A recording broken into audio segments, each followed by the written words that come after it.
sometimes entities have to convince themselves of the truth of what they are speaking.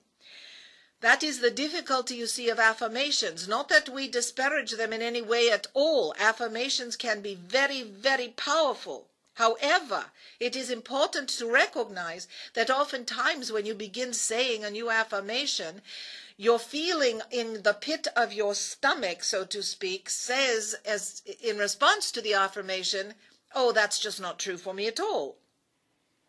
And you have all had that experience, and so you know what we are talking about. However, if you will continue to chant it, you will begin to effect a transformation at the cellular level of your being that is receptive to that which reflects the actual words that you are speaking.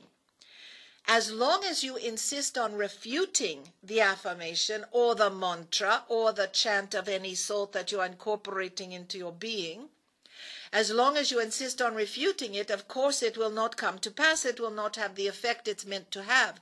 But if you will say to yourself, I am willing to believe the validity and the power of this thing that I speak, you will more quickly affect the transformation at the cellular level that allows in the reflection of the words. In other words, if an entity were to go around chanting to themselves, I am wealthy beyond belief, and everything in them initially says, well, you've got $5 in the bank, how could you possibly call yourself wealthy?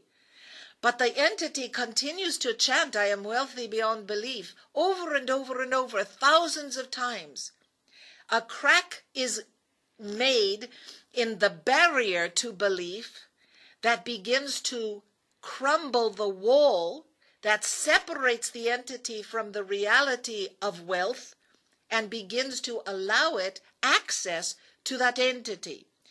You understand what we are talking about. And so that is the value of chanting affirmations and chanting mantra. And it is critically important that entities look to their own response, their visceral response. That means what's going on in the body of the being, in the physiology of the being.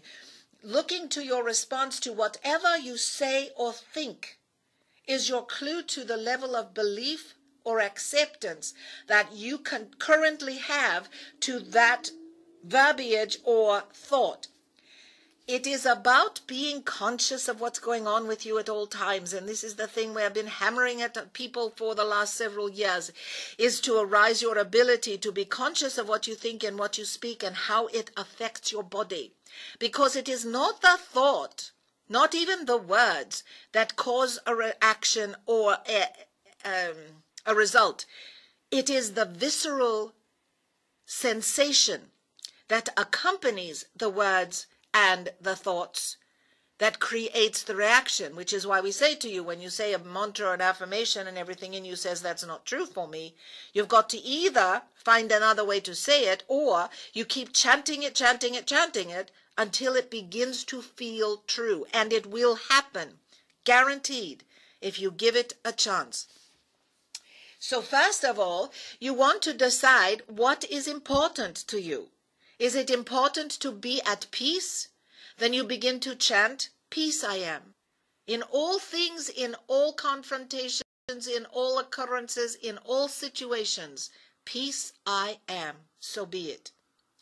If it is important to you to be popular, then you say, greatness I am.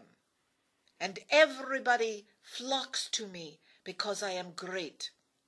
And if you speak these words to yourself and you feel foolish, but it's really what you want to believe about yourself, you must insist upon chanting those words over and over and over and over, thousands of times every day, until you crack the wall that is the barrier between you and the reflection of what you are speaking. Do you understand what we are talking about? This is so vitally important to the process of transformation that you are all trying to effect at this time in your history.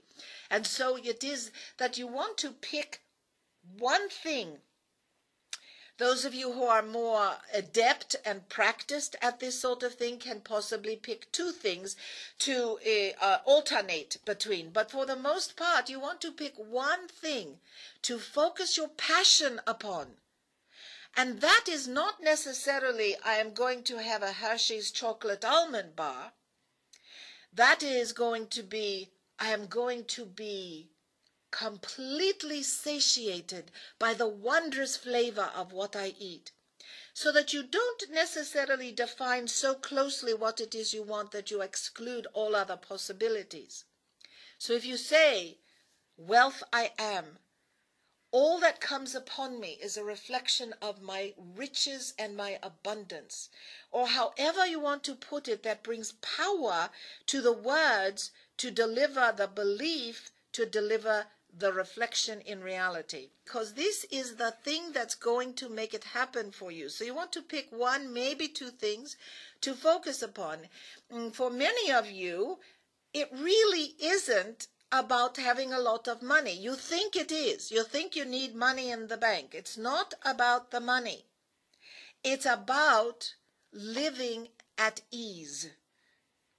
It is about having all that I need come upon me with ease to fulfill all that I do.